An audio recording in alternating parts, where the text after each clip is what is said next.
All right, guys. Today we have Mike Puma. He is the Mets beat writer for the New York Post, and I heard he went to Fordham University. Hi, Mike. How's it going? Big if true. Big if true. Who did Brooklyn College beat this weekend? Can you tell me? Okay, so the one thing about this is that even though I went to Brooklyn College, I seem to have forgotten that they don't have a football team. And so Puma over the weekend kept going, who did Brooklyn College beat? I'm like, I don't know, man. I don't know. And the joke went over my head for 2 solid days. That was the highlight of my weekend was you checking your phone trying to find out the score of the Brooklyn College football game. That I thought the highlight of your weekend was the Mets completely dismantling. well, no, that wasn't the highlight. I thought we were going to be in Los Angeles right now covering the wild card series. So I'm color me surprised because I thought really right until the end that uh, that was going to happen, that they were going to get there. So I mean, looking back at this Mets series, I mean, you've been covering this team for a while. Where would you rank this in terms of all-time collapses? Yeah, I mean it's different than '07 and '08, right? Those were more sudden, and '08's kind of a collapse, but '07's, that was the big one. You're up 7 games with 17 to go, and this one was the one you saw kind of coming from a mile. You see the iceberg a mile away, and you're like, oh, we would, they'll avoid it. They see it, but you see it, but there's time, you'll avoid it, and then you're getting closer and closer, and you're like, guys, it's right there. The iceberg's right there, and then boom. How did they hit that? It's different than '07, but I still think '07 was worse because of the suddenness of it, and this one was more, hey, maybe they just weren't as good as what their record said on June 12th. It's Yeah. also the magic of baseball in the sense that, people are like, oh, we can lose these games in the dog days of the summer. Like, it doesn't matter. But then at the end of the season, the season's on the line in one game, Yeah, like every game does count. We can't just blow off, yeah.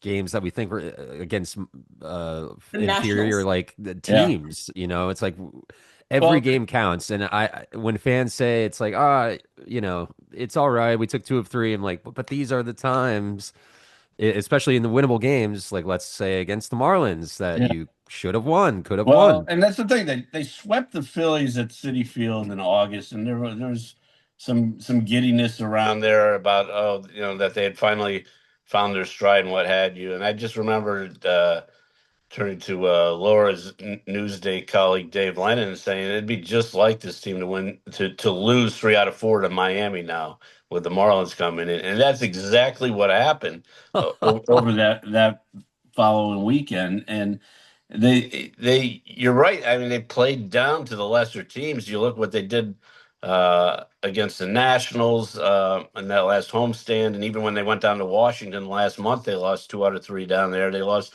those 3 out of 4 to Miami, lost 2 out of 3 in this finals. So, you look just not taking care of business against Miami and Washington alone. That would have gotten them into the playoffs. Yeah, and the fact that if I read correctly somewhere, they never had a ninth inning comeback.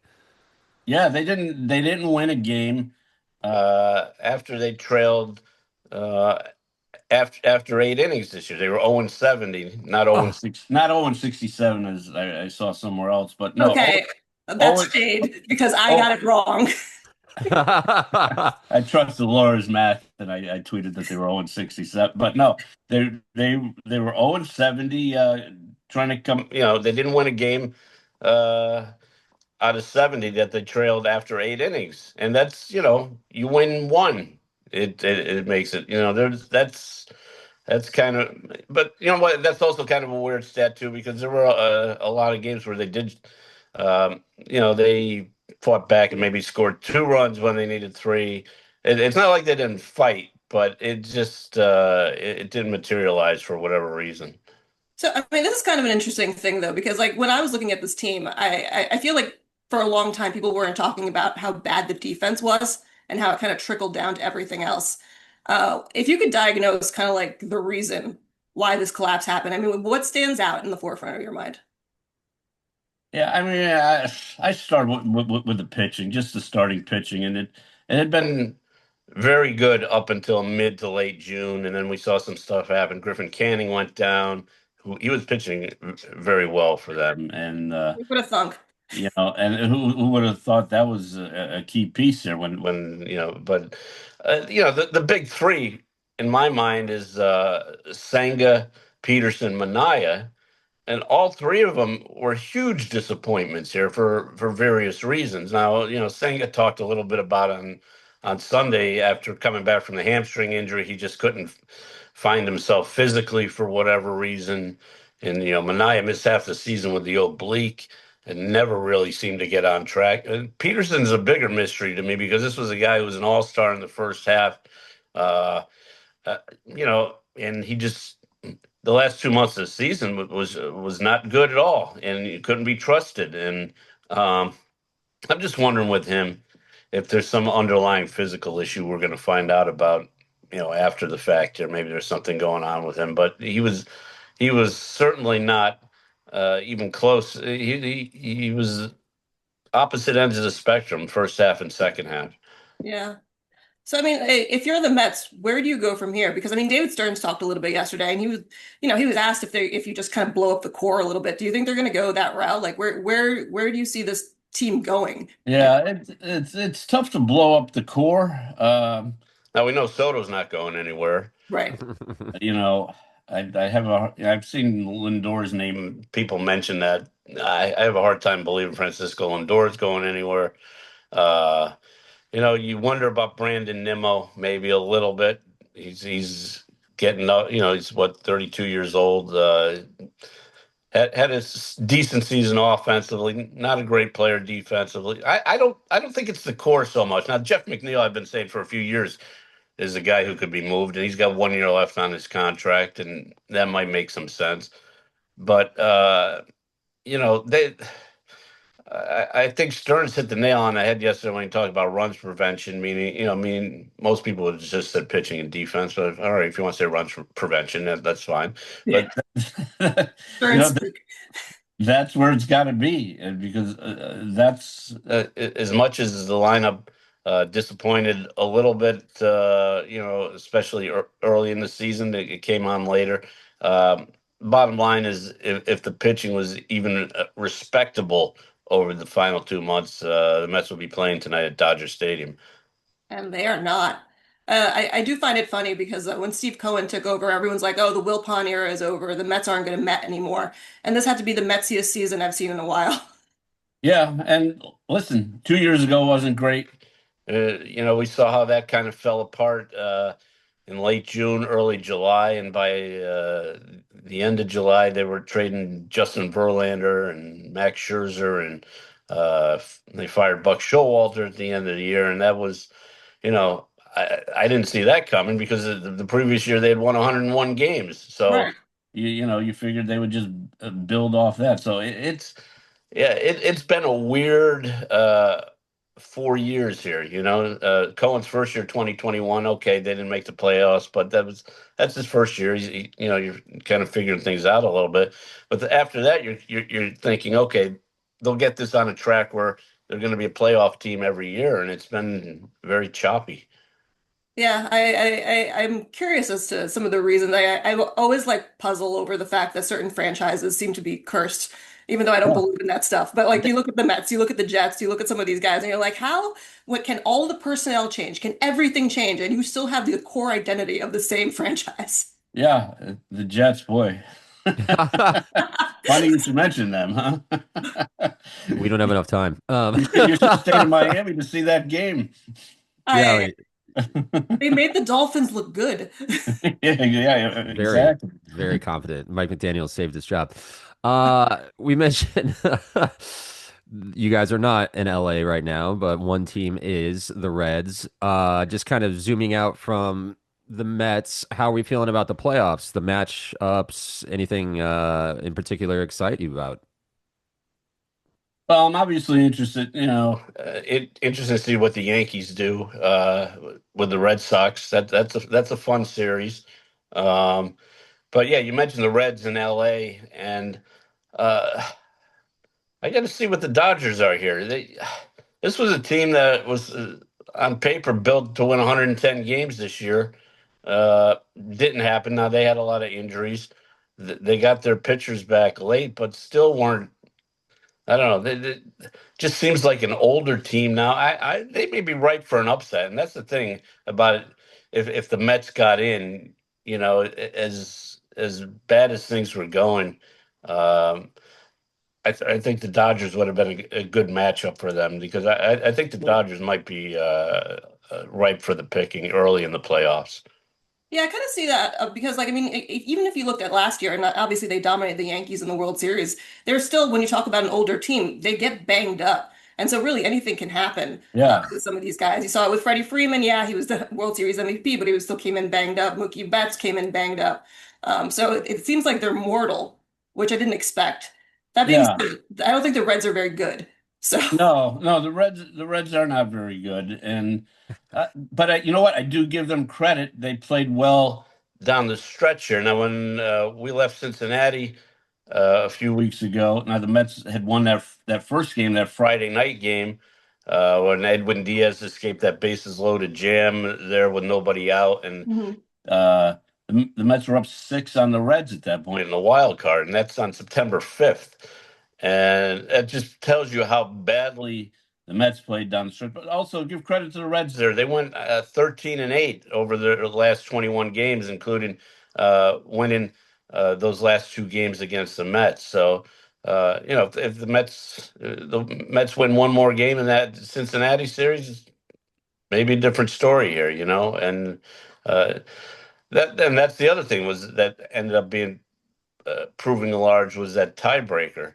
Yeah. Uh, because it always felt like even when the Mets were tied, they were behind, which they were, and they lost 4 out of 6 games against the Reds this year. So that, we hyped up that Cincinnati series a little bit in early September, and at the time it was kind of dubious whether it was because it just seemed improbable that the Reds were still in it, and it it ended up being a much bigger series than I think even a lot of us thought. Yeah, and I feel like if the Reds do have a chance, it's going to be like you're pitching Hunter Green in that Right, first game.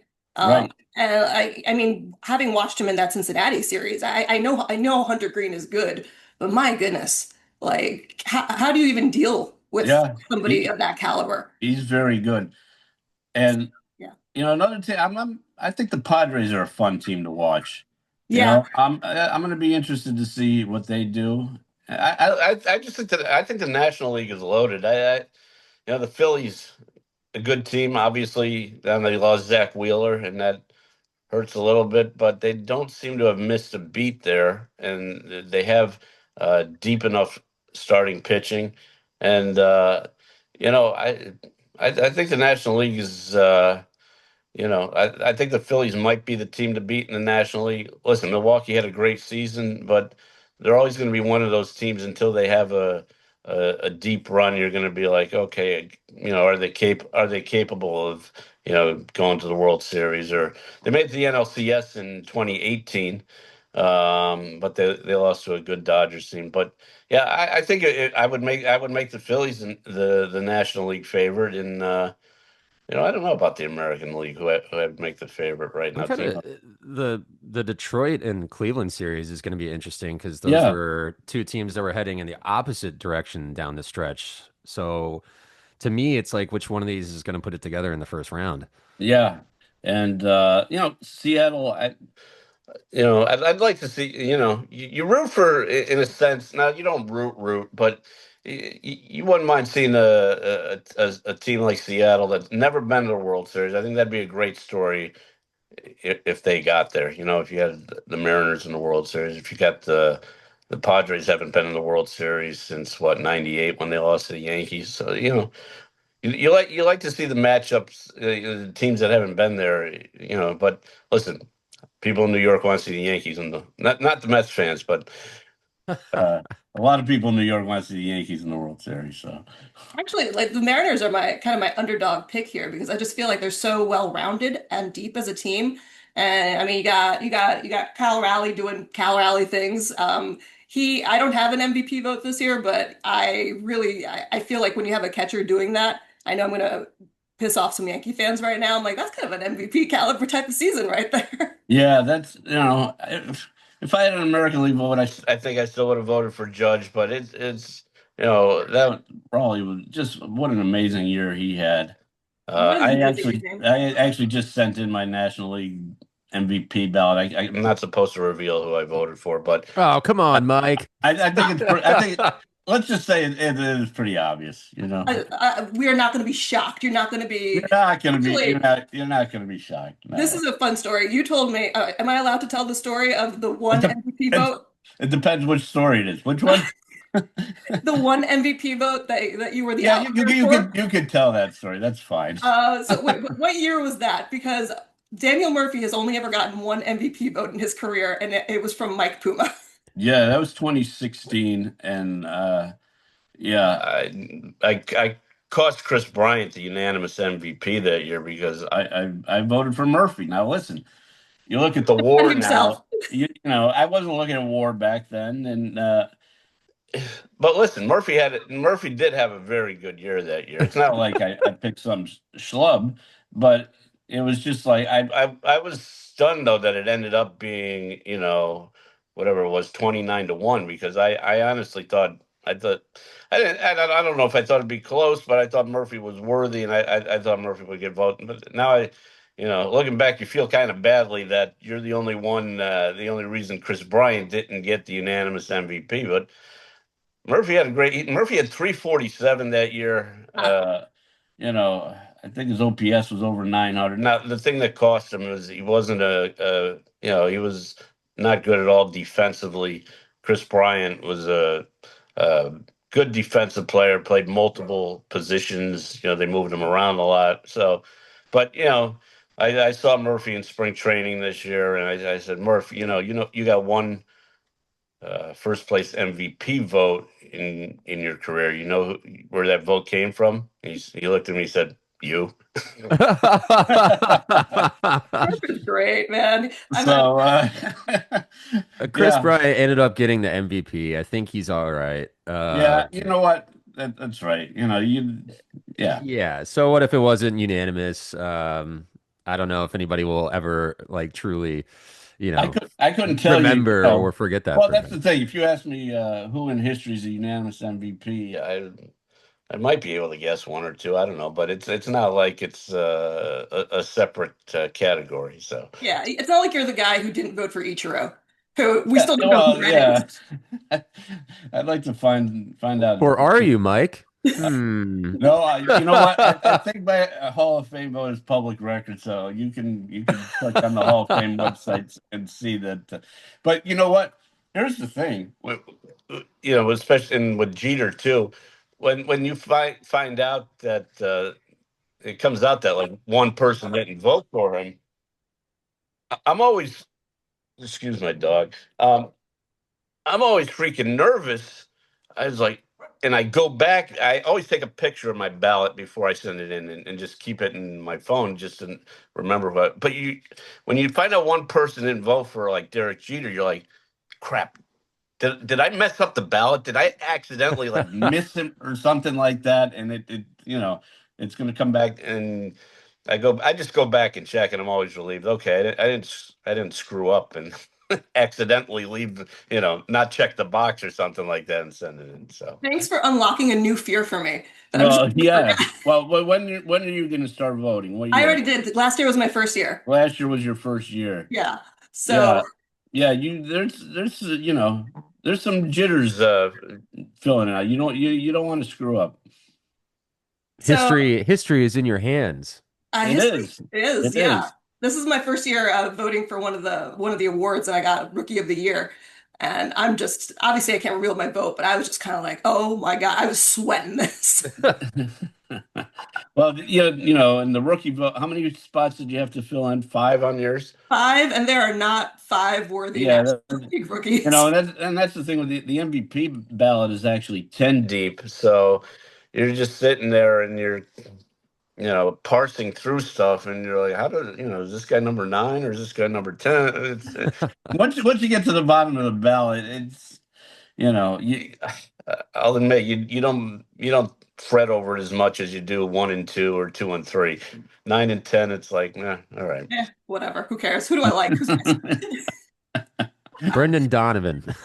Donovan. Yeah, Hey, he had a decent year. He did. That's what I'm saying. He could have but slotted it's the same thing filling eight through out. 10. He's an 8 through 10 guy. It's the same thing filling out the MVP ballots. Like you don't accidentally want to click Justin Turner when you mean Trey Turner or something like that. Ooh, Yeah. yeah, that You could, know. right. Oh But man, yeah, now yeah. they have it automatic where you click on the guy's name. But up until a few years ago, you would write it in. So I don't know what they would do if they didn't understand your handwriting or something like that. The BBWA is very old school. So It is. we're uh, we're getting into the 21st century here. Right. All right. Head in the heart. Who do you think is going to win the World Series and why? Who is going to win the World Series and why? Yeah, Well, between like who would and then I guess yeah, between the head and the heart, who would you like to yeah. see and who do you actually think is going to? Well, yeah, I would like to see, like I was talking about teams that don't get there. Seattle's never been in the World Series. I'd like to see Seattle in the Yeah, yeah, World yeah. Series. I Yeah. agree with that. I'd like to see that Seattle San Diego. That's to me that would be fun. Yeah. Yeah. Um, and there'd certainly be enough star power there with Seattle with Suarez and Cal Raleigh, and San Diego's obviously got Tatis and Machado and Mason Miller, and I mean there's so many good players, so that would be that'd be a lot of fun. Whereas maybe Milwaukee doesn't have that kind of star power. So yeah, that's the one you'd like to see. The one I think we'll see. Hmm, could very well be Phillies Yankees, which is kind of boring because we All had right. that we had that in I've 2009. seen this one before. Yeah, those are the ones that are you're like, yeah, all right, Yeah, but there is star power there. There is attraction, but yeah, it's too big. fans clamor for something new. Like it's always exciting when a new team wins that has never won before. I was Yeah, the Rangers the other year. yeah. You like to. I mean, ideally, you have like a Cinderella against a heavyweight too. That's like when the Rangers won a couple of years ago, it was against Arizona, so it's like kind of two Cinderellas a little bit. Whereas, Yeah. Yeah, but I think America just enjoyed that World Series. yeah, It's like one of these new teams or one of these teams that hasn't won in either ever or in a very long time is going to win the World Series. This would be yeah. exciting for baseball fans. No, no, I don't know if anybody outside of LA wants to see the Dodgers in the World Series. But Allow me to show my bias here, but yeah, not this guy. yeah, so I think the Phillies are pretty loaded. They made some good moves at the trade deadline too. With certainly getting Harrison Bader turned out to be a good move for them, and then adding to the bullpen there and the those guys in the rotation, they still scare you with their starting rotation. Yeah. I mean, selfishly, I'm kind of on in the same boat as you because I might have to cover the World Series regardless, and San Diego, Seattle seems like a lot of fun, frankly. 6-7. Yes. So, so, um, so now that the season's over, you're going to be covering some of the playoffs, right?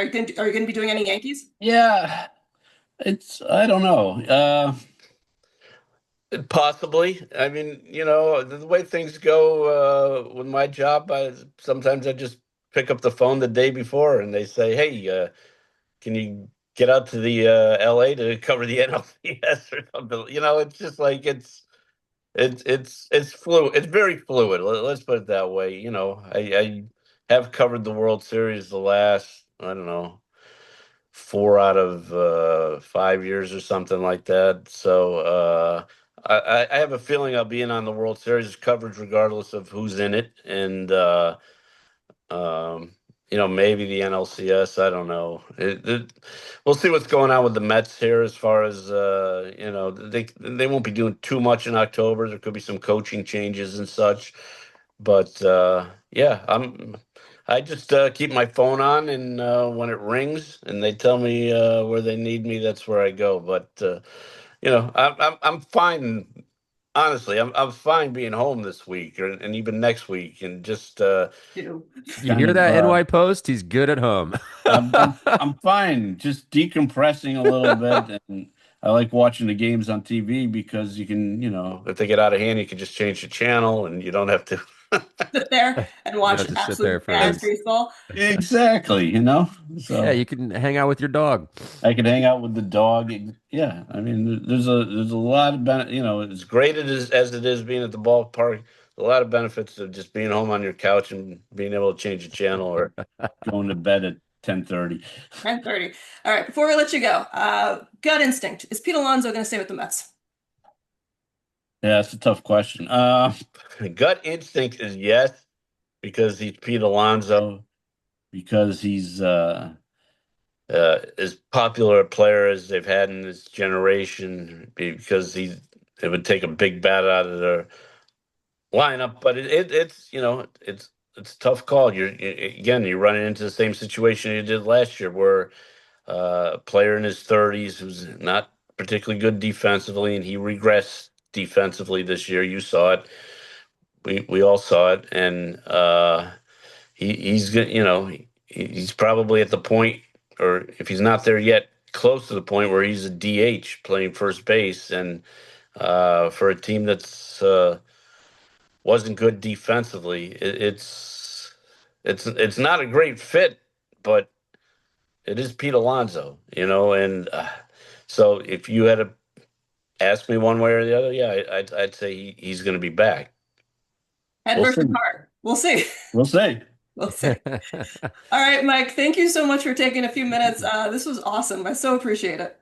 Oh, this was great. And let me just say, I prepared for this podcast by watching the video of you eating Skyline chili, and I have to say, it might have It's been infamous. the It's infamous. that might be the funniest thing I've seen in I don't know how long, but I was laughing out loud.